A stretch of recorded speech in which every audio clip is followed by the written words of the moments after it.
예레미야서 이어서 예레미야 애가를 보도록 하겠습니다. 성경에 내용이 상반되는 두 개의 책이 있죠. 하나는 전도서 뒤에 나오는 이 아가라는 것이 있고요. 또 하나는 이 예레미야서 뒤에 나오는 애가라는 것이 있습니다. 한자로 굳이 말하자면 이게 둘 다 실은 애가라고 불러야 될 것입니다. 하나는 앞에 있는 전자는 실은 사랑의 자를 써서 애가라고 불러야 되는 완전히 기쁜 노래 그런 아가인데, 이 애가는 말 그대로 예레미야 애가는 말 그대로 슬픈 애자를 써서 제목 그대로입니다. 애가입니다.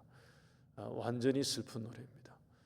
예루살렘이 멸망한 이후에 그들이 그야말로 넉넉고 바벨론에서도 그리고 예루살렘에서도 이들이 다 탄식하며 부르는 한없이 슬픈 그런 슬픈 노래입니다. 여러분, 여러 특징들이 있는데 그 중에 하나가 이게 먼저 생각해 봐야 될 게 있습니다. 뭐냐 하면 이 애가에는, 특별히 에레미야 애가, 이 애가에는 여러분 죄에 대한 책망이나 비난 이런 것은 아주 조금, 실은 거의 나오지 않습니다. 이게 왜냐하면 때가 이미 지났기 때문에 소용이 별로 없습니다.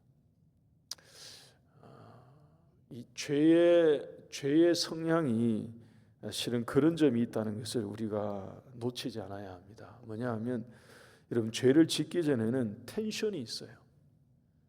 죄를 짓기 전에는 막 죄로 달려가는 죄에 대한 열망, 갈망이 있어서 실은 아무것도 보이지 않습니다. 그래서 죄를 이렇게 덥석 잡을 때까지 실은 죄가 좋게만 보이는 그런 경향이 있죠.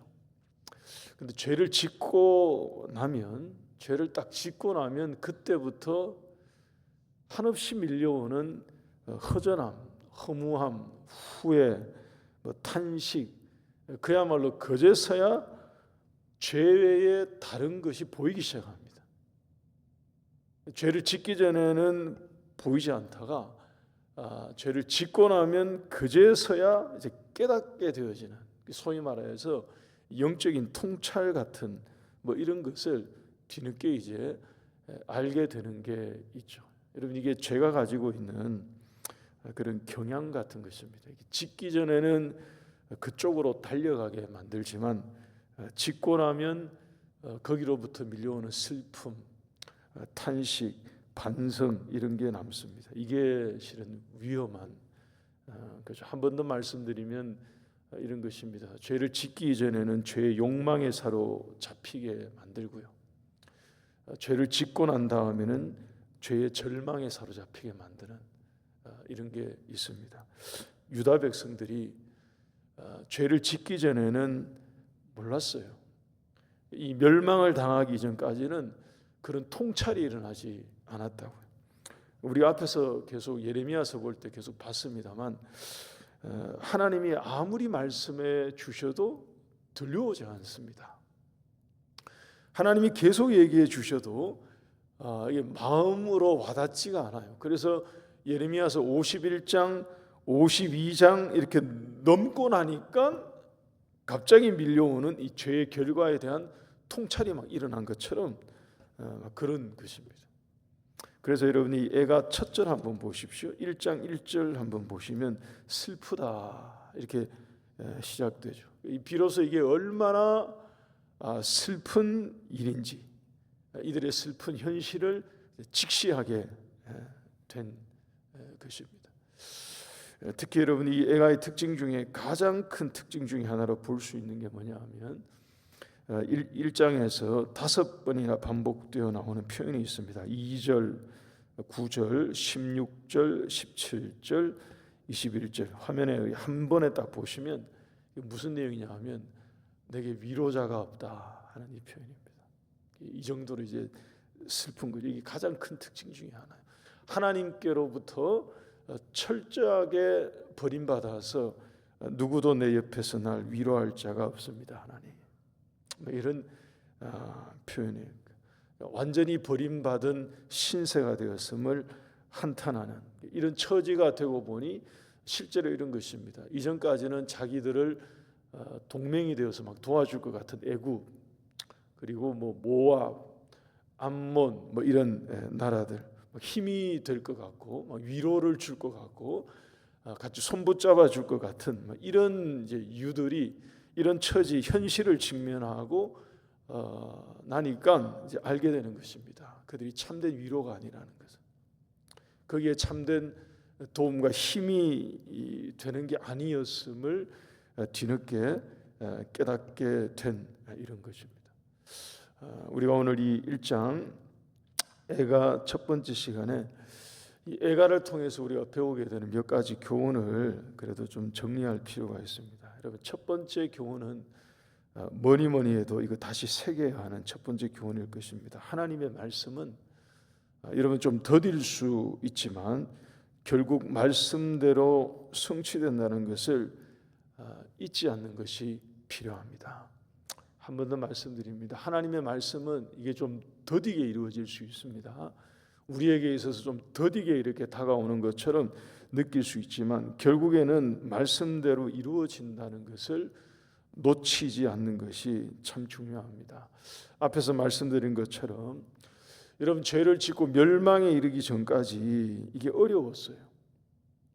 이들에게 하나님이 수도 없이 경고의 말씀을 지속해서 들려주셨지만 그때마다 여러분, 이 사람들이 생각해 보십시오. 그때마다 이들이 이 애가를 부르는 심정으로 애가를 미리 불렀다면 진짜 애가를 부를 일은 오지 않았겠죠. 그러니까 하나님이 지속적으로 경고의 말씀을 들려주셨을 때 그들이 애가를 부르는 이런 심정을 가지고 그것을 정말로 듣고 그런 노래를 만약에 불렀다면 정말로 이런 노래를 부를 일은 순간은 피했을 것입니다. 근데 그것을 다 우습게 들었죠. 가볍게 들었죠. 한쪽 귀로 듣고 그냥 한쪽 귀로 던졌습니다. 결국에 그게 패착이 된 거죠. 여러분, 우리가 가끔 안전불감증 이런 얘기 하지 않습니까? 이들에게는 일종의 뭐와 같으냐 하면 경고불감증 같은 것을 가지고 있었습니다. 하나님이 계속해서 경고의 말씀을 들려주셨음에도 불구하고 이것을 느끼지 못한, 붙들지 못한 이런 것입니다. 한 번 더 말씀드립니다. 하나님의 말씀은 좀 더디게 이루어지더라도 하나님이 성취해 가신다는 것을 분명히 믿고 우리가 애가를 부르기 이전에 주의 음성에 더 귀를 기울이는 지혜로운 우리 모두가 될 수 있기를 바랍니다. 여러분, 두 번째 또 하나는 우리가 배우게 되는 교훈은 이 애가를 이렇게 쭉 읽어볼 때 뭘 느끼게 되고 알게 되느냐 하면 여러분, 이들의 멸망의 책임이 누구에게 있을 거라고 생각이 드십니까? 이 남쪽 유다의 멸망의 책임 누구에게 있을까? 그러면 여러분 1차적으로 당연히 유다 왕들과 지도자들, 지도층에 분명히 있을 겁니다. 그들이 백성을 잘못된 길로 인도해 간 것입니다. 근데 여러분, 이 백성들은 아무 책임이 없을까요? 유다 사람들 그렇지 않습니다. 여러분, 18절 말씀 한번 보십시다. 1장 18절 말씀 예를 들어서 한번 보시면 제가 한번 읽어드리겠습니다. 여호와는 의로우시도다. 그러나 내가 그의 명령을 거역하였도다. 너희 모든 백성들아, 내 말을 듣고 내 고통을 볼지어다. 나의 처녀들과 나의 청년들이 사로잡혀 갔도다. 그러니까 이 예루살렘이 의인화되어서 내가 그의 명령을 거역하였도다 이렇게 표현하는데, 여기 나오는 내용이 너희 모든 백성들아 내 말을 듣고 내 고통을 볼지어다. 이 얘기는 결국 우리 전체가, 예루살렘 전체가, 이 사람들 전체가 하나님의 명령을 떠났음을 말해주는 것입니다. 모든 백성이 하나님의 말씀을 진작에 들었어야 되는데 그것을 놓치고 있다, 이 고통을 보게 되었다, 이런 얘기입니다. 그러니까 우리 모두가 이 망국의 결과에 대한 책임이 없지 않음을 말하는 것입니다. 여러분, 사회가 변화될 때 우리가 이것을 알고 있죠. 사회가 변화될 때 그 사회에 속한 개개인이 영향을 받아서 변화되는 부분이 있습니다. 그래서 우리가 사회 개혁을 이루려고 하고요. 사회 구조가 바뀌어야 된다고 얘기를 하고요. 그런 게 있죠. 그게 달라지게 될 때 거기에 살고 있는 사람들이 함께 좀 변화되어지는 이런 부분이 있죠. 근데 각 개인이 변화될 때 거기에 살고 있는 사람들이 각 개인이 변화될 때 사회 전체의 변화 속도는 더 빠르다고 합니다. 사회가 변화되기 위해서 각 개인이 변화되어야 한다 하는 그런 얘기죠. 우리 교회가 속해 있는 교단, 그리고 우리가 내세우고 있는 우리 신앙의 어떤 신조와 같은 것을 우리가 개혁주의라고 말합니다. 여러분, 개혁주의 신앙이 뭐냐 하면 우리의 신앙, 각 개인 신자들의 신앙이 끊임없이 개혁되어야 한다 하는 것을 붙드는 게 개혁주의예요.